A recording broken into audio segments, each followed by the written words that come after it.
mismo, ¿sí? Entonces es como si a partir de una molécula ocurriera la misma ruta metabólica, solo que está ocurriendo dos veces, pero es la misma ruta metabólica. Entonces, por eso es que yo le digo que esta ruta no es divergente. Sería divergente si, por ejemplo, este dihidroxiacetona siguiera unas reacciones diferentes y no me diera piruvato, sino que me diera, por ejemplo, acetilcoenzima A, o me diera, no sé, un dinucleótido, ¿sí? Si me diera otro resultado, entonces ahí sí sería divergente. Pero como es la misma reacción, solo que ocurre dos veces, entonces por eso pues a mi gusto no es divergente.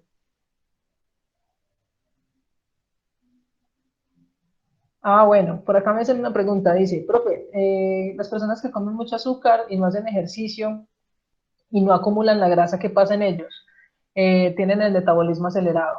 Entonces, por ejemplo, usualmente cuando uno es joven, pues uno come y come y usualmente no engorda con tanta facilidad, porque en ese momento pues uno aún está creciendo.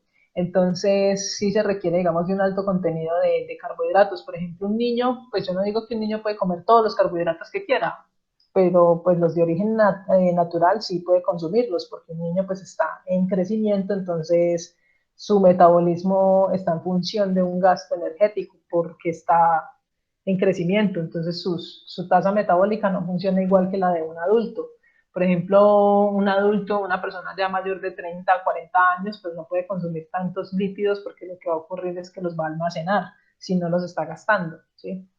Entonces es por eso. O sea, temas de que hay personas que tienen un metabolismo acelerado y hay otras personas que no.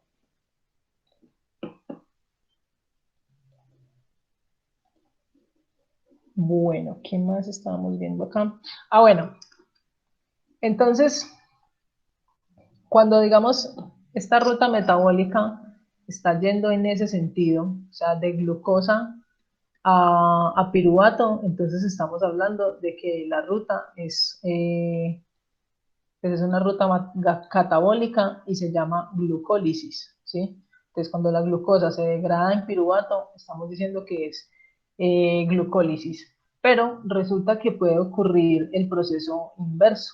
Resulta que la ruta puede partir de piruvato y a partir del piruvato convertirse ese piruvato en fosfoenol piruvato, ese fosfoenol piruvato convertirse en fosfogliceral glicerato, ese fosfoglicerato convertirse en 3-fosfoglicerato y así sucesivamente hasta llegar a convertirse en glucosa.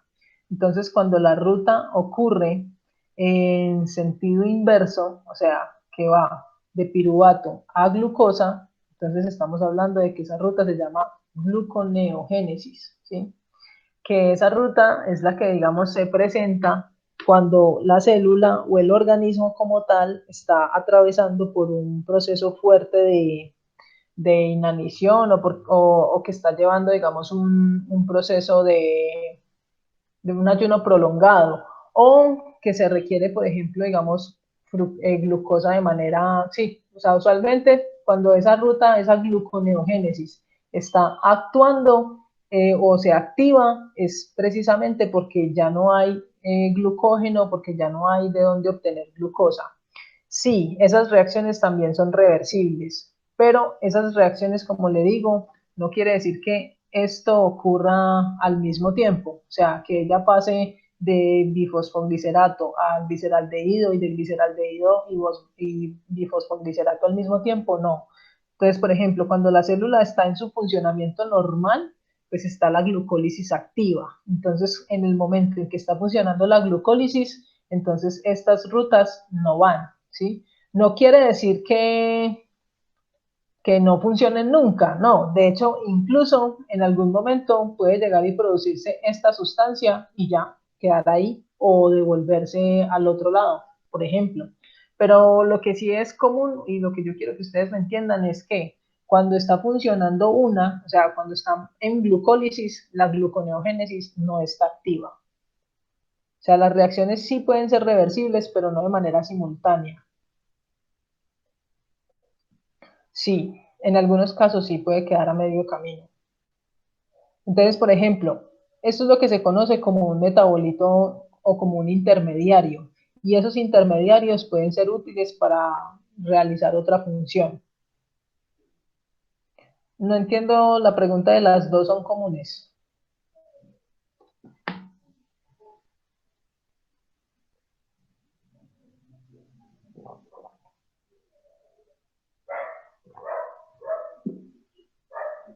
La gluconeogénesis se activa cuando hay poca glucosa. O sea, casi que es una medida de emergencia. La que se da más seguido es la glucólisis. O sea, esto es lo común. O sea, por ejemplo, ahí mientras ustedes están sentados escuchándome, quizás mirando el celular, contestando alguno que otro WhatsApp y tomando apuntes y demás, ahí su cuerpo está haciendo glucólisis.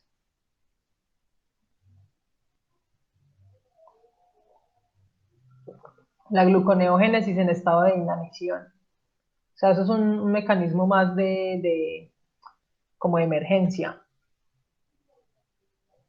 Durante los entrenamientos lo que está ocurriendo es otra ruta que se llama glucogenólisis, o sea, la degradación del glucógeno, glucogenólisis, sí. Entonces, cuando nosotros hacemos actividad física prolongada, lo que se empieza a gastar es el glucógeno, la reserva.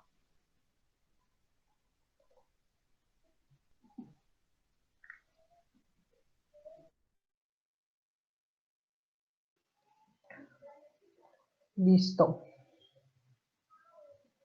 listo, listo.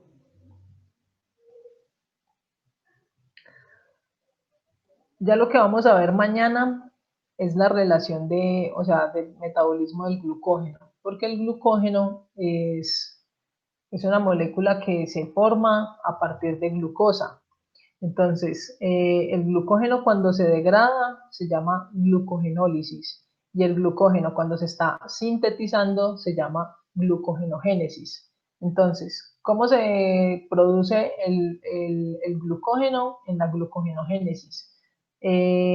¿A través de qué? A través de la unión de diferentes glucosas. Entonces, cuando hay un aumento de glucosa en sangre, pues entonces ahí interviene la insulina para ayudar a que las glucosas que están en sangre sean absorbidas por las diferentes células, o sea, lo que hace es como activar los GLUTs para que las células absorban la glucosa.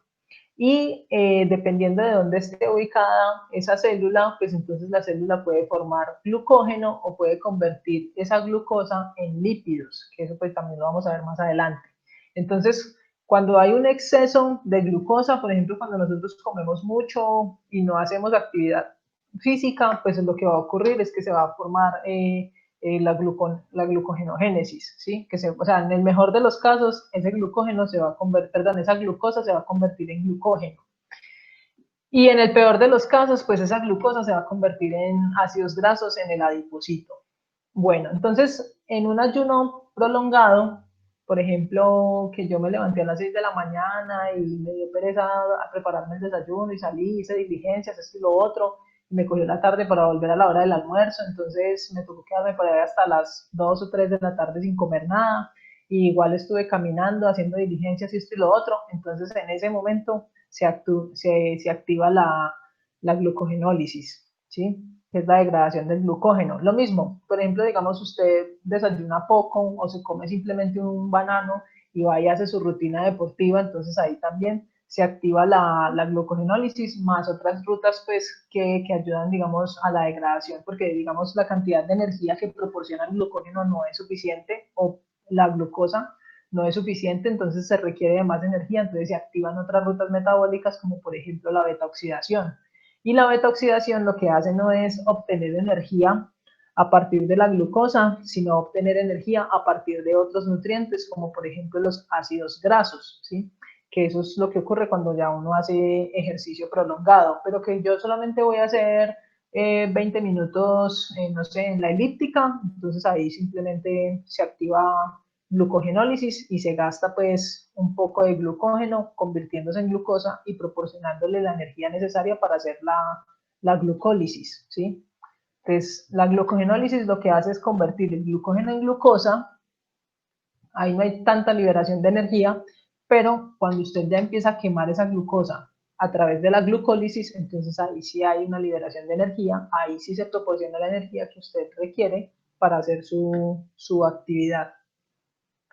Entonces, en el caso de la glucogenogénesis, esta está mediada por la insulina, o sea, la insulina es la que ayuda a que se absorba la glucosa y esa glucosa se convierta en glucógeno. Y cuando hay bajos niveles de glucosa en sangre, entonces se activa la glucogenólisis. Y la glucogenólisis está mediada por el glucagón. Entonces el glucagón es otra hormona que lo que hace es activar la degradación del glucógeno en glucosa para subir los niveles de glucosa en sangre. Entonces cuando hay mucha glucosa en sangre, cuando la glicemia es alta, se activa la insulina. Y cuando la glicemia es baja, entonces se activa el glucagón, ¿sí? Para que lo vayan como teniendo en cuenta esos dos conceptos.